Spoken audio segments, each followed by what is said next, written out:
What's up, everybody? Colleen Wolfe here with Steve Smith Sr., Joe Thomas, and Michael Irvin. And guys, let's get into it here. And actually, I saw your finger go up there, Joe. I'll get back to it in a minute because we have the updated NFC playoff picture.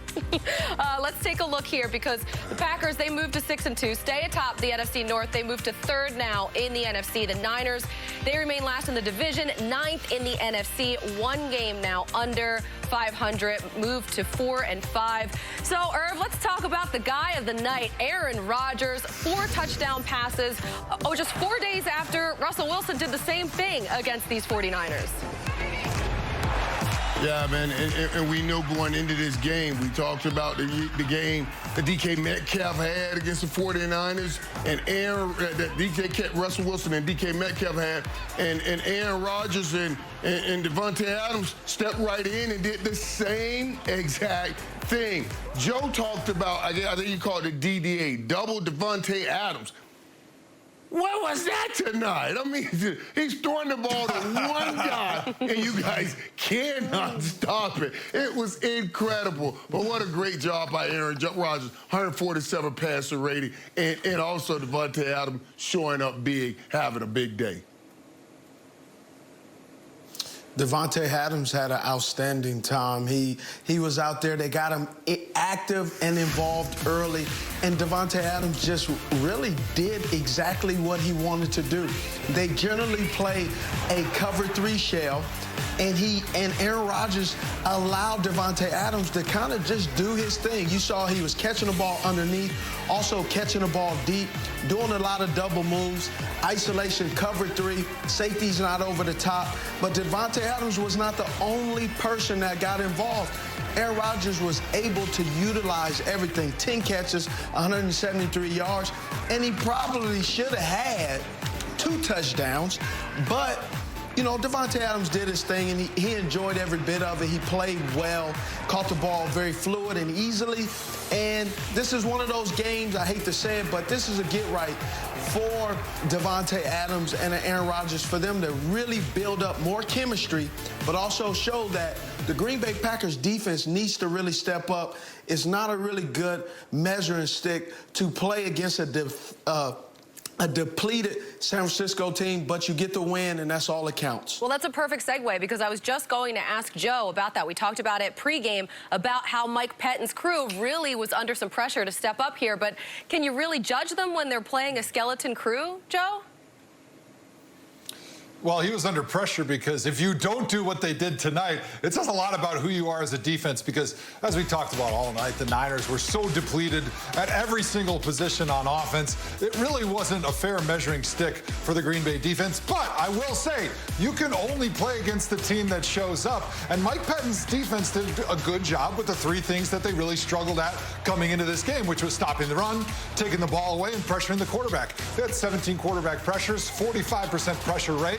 There's Darius Smith is getting in there, forcing Nick Mullins to be uncomfortable in the pocket. So it should be graded on a curve, yes. However, you got to say the defense, they stepped up. They did a better job at the things that they've been struggling on. And my friends in Cheesehead land, they should be feeling okay. Not great, but a little bit better than they did last week. And the score doesn't really even indicate how much of a blowout this was because of the trash time touchdown at the end there. So this was a game where we're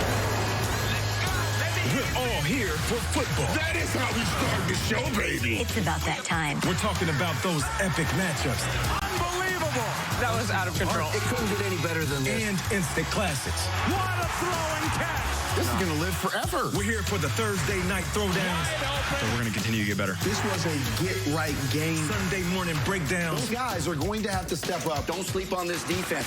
And all the inside lowdown. I got to be a part of that. If I got to carry it 40 times, I'll do that. He is a star in this league. Your team. He's got the skills. He's got the speed still going.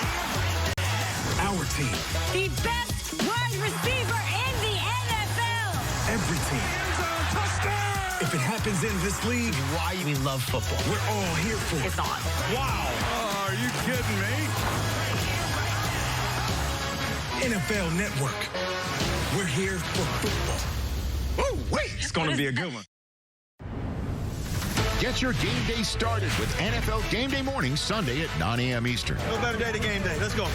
Seattle is letting Russ cook, so when Mooch heard that, he insisted on sitting down with the Seahawks star. There is this youth movement at quarterback. I still feel vibrant. I still feel young. I'm just getting started. Mooch goes one-on-one with the MVP frontrunner. And Ryan Tannehill sure has turned around his career in Tennessee. What's been the biggest key? It all kind of works together, right? New team, new organization, new coaching staff. Kay Adams sits down with the Titans quarterback. Plus, Kurt Warner breaks down Breeze versus Brady with first place on the line. All that and more on NFL Game Day Morning Sunday at 9 a.m. Well, this was not the Niners' night. 2 turnovers in this game, just 3 points in the first 3 quarters of the night. Obviously, they lost the game 34-17, and it's not going to get much easier coming up. They have the Saints, they have the Rams, the Bills.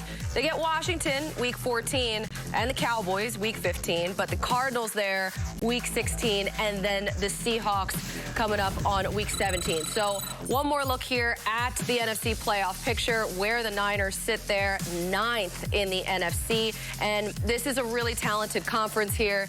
So at this point, they're 4-5. They're so injured, and they're really behind the 8 ball at this point in the season. Steve, is it a wrap for them, or can they kind of come back at this point? Well, they can come back if Jimmy G comes back. If my man Nicky is still playing quarterback, they will be calling me for Smitty's vacation tours, I'm telling you. And I got a lot of places they can go, but Nick is not the guy. He's not comfortable behind that pressure. Obviously, the offensive line struggled a little bit against this Green Bay Packers team, but he just did not seem comfortable. He didn't have any wide receivers. Have a former first-round draft pick in Kevin White.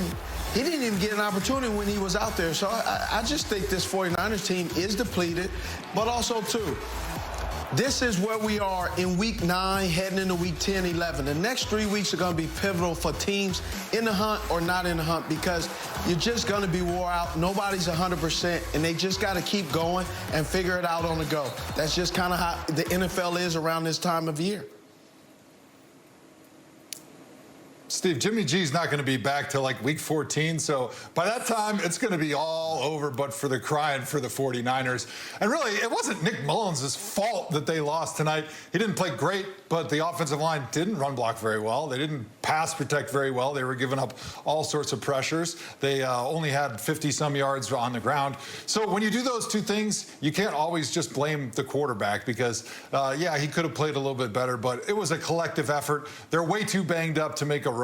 Even if those guys did come back right now, they're on the bottom looking up at the rest of the playoff run. And for them to be able to get in with that schedule down the stretch is going to be beyond a tall task. So I'm sorry if you're a 49ers fan, but this season is done. Yeah, Joe, it has been a tough season, and I vacillated back and forth on this because at first, when they lost Bosa and Thomas, I was like, oh, it's over. And then Kyle Shanahan has done such a great job with the replacement players and winning football games. You were like, hey, especially when they beat New England, I said maybe they have a shot at making a run. But they just keep taking on injuries. And I do believe it's over. But when we say that, trust me, that's no bearing on the coaching or John Lynch. Those guys have done a wonderful job. And Shanahan now, he's doing a great job keeping these guys that he's picking up on the corner competitive in football games. But yeah, as far as getting back to the Super Bowl, that won't happen this year. Joe?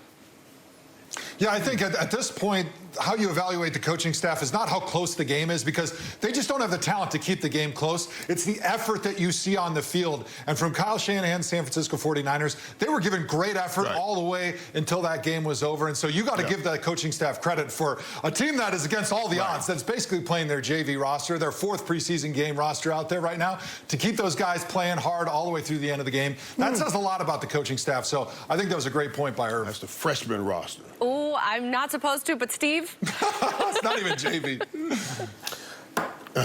Hey, Hey, Irv, did you vacillate with your glasses on or off? That's what it was that you wanted to say. Okay, well, Irv threw that out there. I was vacillating, that's it. going Now we're back getting and out of forth. here. Goodness gracious.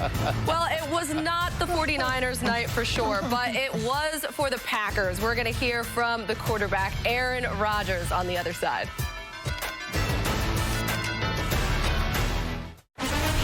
Thursday Night Football on Fox.